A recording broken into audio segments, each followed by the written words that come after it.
You want to know what's ironic? I started this year off saying that I was going to grow my hair out as long as I could, and then this happened.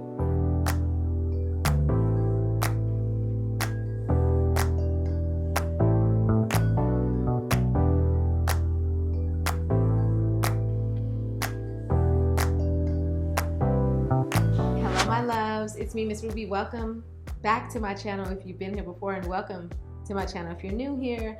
In this video, I'm going to talk to you guys about my postpartum hair loss journey so far, as well as some other postpartum things I'm dealing with, including anxiety, depression, vitamin deficiencies. Won't spend too much time on that. Mostly here to talk about the hair loss because I need your help. So anyway, I just had a baby 6 months ago, and yeah, you know. God is good, okay? I'm still in love with my baby, y'all. Oh my gosh. So it was actually my second child, and the first time with my first baby, I was not losing hair like this, okay? So straight up, just out the gate, y'all. I am not of the belief that just because I had a baby, my hair is just gonna fall out, because it didn't fall out with my first baby like that. Now, my hair texture did change, and I get that that could be a contributing factor, but it's just hard for me to just rest easy like, oh yeah, this is just going to happen. Like, I'm not trying to lose my hair.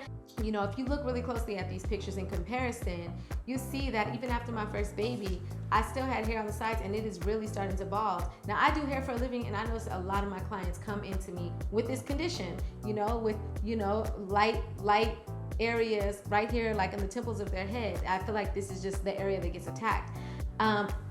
I'm one of those people, like, if the inevitable is gonna happen, it's gonna happen, but I don't go down without a fight. So I'm just gonna brief you guys a little bit. Right after having my baby, everything was like good. Like, I was recovering, trying to figure out sleep. I'm still trying to figure that out, but didn't notice too many crazy things going on with my body hormonally. I did deal with diastasis pubic symphysis. I forget how to say it. But anyways, it's kind of like SPD, but postpartum, where you have like a gap in your pubic symphysis area. So if you guys want a video about that, let me know. I'm probably gonna do it anyway. So I was like really occupied with that, physical therapy. That took a couple months. I dealt with a horrible case of thrush, y'all. Breastfeeding, my baby had a tongue tie and a lip tie, and I'm gonna make a video about how I dealt with that, as well as how I dealt with thrush, okay? Crazy. So I don't know if dealing with those things was kind of preventing me from noticing some of the other things that may have been occurring. I don't know. So I feel like it's just been like month after month I've been dealing with something, and that's another reason why I haven't been making content, because, you know, I've just been trying to stay afloat, keep my head above water. So a few months passed, and I felt like I was kind of starting to get in the groove of things. Breastfeeding has been going much better. And then I noticed this line on my fingernail, and I immediately started Googling and thought I had cancer, and was just like really concerned, like, what is going on with my body. It was probably about 3 months in, this dark line on my fingernail as well as on my toenail, and I also started to notice that my hair was falling out. And no part of me associated this with postpartum anything. I just was like, something's going on with my body and it's scary. And so hit up the doctors. We had like a little telephone appointment, talked to them about my symptoms. They ultimately determined that the line in my nail was benign melanechia, basically saying that because I have melanin in my skin, it's more likely that I will end up with dark lines in my nails as I age. I feel like when the doctors don't have a certain answer to something, they just call it benign, something related. I don't think that anything happens in our body that is not connected to something else that has been disrupted or affected in some way. The doctors in the medical system, because it's not really a healthcare system in my opinion, it's a medical system, they know medicine. And so if they see something that they don't really know how to prescribe medication for, then they are probably just gonna call it benign or say it's nothing until it turns into something that's killing you. So these are my thoughts. I do believe that there are doctors out there who want to help us and who are really trying to uncover the truth, but unfortunately what they learn in school is just not how to really prevent disease or illness as much as it is how to cure or treat things with medicine. So that's my tangent. I digress. I'm still figuring it out, but my hair started falling out. Like, if you look at these videos, y'all, like, my hair is falling out from the root. You see these really, really long strands. Like, I know it kind of looks nasty because it's on my, you know, shower wall, but I am accustomed to my hair falling out or shedding a little bit when I wash my hair. That's just all, that's normal, right? But what really stood out to me is that I would like wash my hair one day and like 2 days later I'd like rinse it out again, or 3 days later do a co-wash. Usually when it's that like small amount of time between washes, I hardly get any shedding, but I'm like literally losing globs of hair every single time. No matter how many days pass, I notice like I'll just be walking and I'll just feel hair on me. Like my hair is just falling out. And I know it's crazy because they say you lose like 100 strands a day, which none of us ever really see. I guess it just goes into combs and brushes when you fix your hair. But like I've been noticeably losing an excessive amount, and like I said, from the root. It's not my ends. I recently even trimmed my ends. I still had the same amount of breakage in the shower the other day. It's demotivating. I want to just put my hair away, but I'm scared. Like I don't want to like lock it away in some braids or a weave and not be able to see what's going on with it or tend to it, you know, pay attention to it.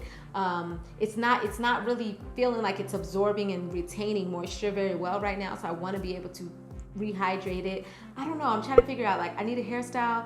I want to look somewhat cute. You know what I'm saying? I'm tired of letting my hair break off. I recently straightened it, by the way, which I haven't done in like a year, but I needed a break. You know, like when I straightened it, it stayed straight for like 3 weeks. It was so easy to deal with and manage. One of the downsides of being curly and natural is that your hair tangles and mats very easily, so you have to constantly make sure that that's not happening. But every time I touch my hair, run my fingers through my hair, anything, like I would do it right now, but I don't feel like dealing with it, hair comes out, and it's just annoying. So then a couple months later, more recently, I started to notice that my nails were breaking, and I'm somebody who historically has been known for having long and strong nails. I don't get my nails done with acrylics, with anything, right? My natural nails don't just regularly just be breaking off, and the way that they were breaking off, as you guys see in these pictures, is kind of like right past like where the nail ends, like down. I don't know what to describe this as, but they weren't just breaking at the tips or just getting thin or getting soft or brittle, but literally like the entire nail just breaking off one by one by one. And that's been going on. So I'm like, okay, hold up. That is screaming vitamin deficiency, in my opinion. Hair falling out, nails actually breaking off. Nothing major has been going on with my skin, thank God. And I've been really trying to take care of myself. So the one thing that I will say is I haven't been taking my prenatal vitamins. And I know, okay? I take like 1-a-day vitamins, and I recently got some fish oil pills to help with like the fish oil DHA stuff. But honestly, I wasn't even taking those regularly. And I felt like since I was eating a relatively healthy diet, that I should be getting most of my vitamins and nutrients naturally, right? But I didn't really understand some of these vitamins is hard to get with food, period. Whether you are eating animal products, you're eating vegan, whatever, some vitamins, like vitamin D, for instance, which is what we're gonna talk about, it's hard to get that through food, period, okay? So some things you just gotta supplement unless you're gonna be out in the sun or going above and beyond through your food choices to ensure that you get that one item that so happens to have it, which I ain't been doing, okay? Your girl can barely eat, okay? So anyway, I started going to the doctor. I've taken like 8 pregnancy tests. They all came back negative. Fact is, I possibly could be pregnant. Who knows? But I'm pretty sure I'm not pregnant because all these negative pregnancy tests, like blood tests at the doctor's, home pregnancy tests, everything, they're coming back negative. So if it's not like a pregnancy, I was thinking maybe I was pregnant, and so I was like, it's being pulled every which way, you know, like regular human being that needs vitamins and minerals to survive, then have a breastfeeding baby pulling for me, and then potentially have a pregnancy as well. So maybe that was just causing me to just be completely depleted. But the pregnancy test came back negative. So I just started asking my doctor, can you test me for celiac disease? He tested me negative. I'm like, can you check all of my levels? Iron, vitamin, all the vitamins, A, B, C, D, E, F, G, all of that, magnesium, everything. And I got everything tested recently. And for the most part, I'm like, the picture of health, right? My iron is a little low, but I'm not anemic. Most people have low iron, unfortunately, especially breastfeeding mothers. So I've been working on that since he told me. But the one thing that stood out above everything was my vitamin D. And y'all, like, my levels came back low, like scary low, in my opinion. So now I'm working on this vitamin D thing. And so I've been looking up vitamin D and finding out that there could be a connection between vitamin D deficiency and hair loss. So if you guys know any information, solid, concrete, factual information, or you can link me to some sources where I can read, like I'm down, I like to read research papers and doctor's notes and studies and listen to the scientists and all the stuff that one might deem as boring. Please just, share with me. I appreciate it. Right now I'm working on getting my vitamin D up, and I'm going to be working on that diligently for forever, but I'm going to maybe come back to it in about a month, and maybe I'll give you guys an update, see if that has any like bearing on my hair coming back and being healthy again. So I'm figuring all that out, but I am of the belief that you know, what's going on inside of us is more important and most important and more urgent to address than what's going on the outside. So yeah, appreciate all of your help in the comments, and I hope you guys come back because I'm going to be releasing videos every single week from this point forward. I love making videos. I love sharing information that I have learned that has helped me with other people. So subscribe to my channel, check me out, and yeah, be you, love you, make it all beautiful. I will see you, or you will see me on the next video.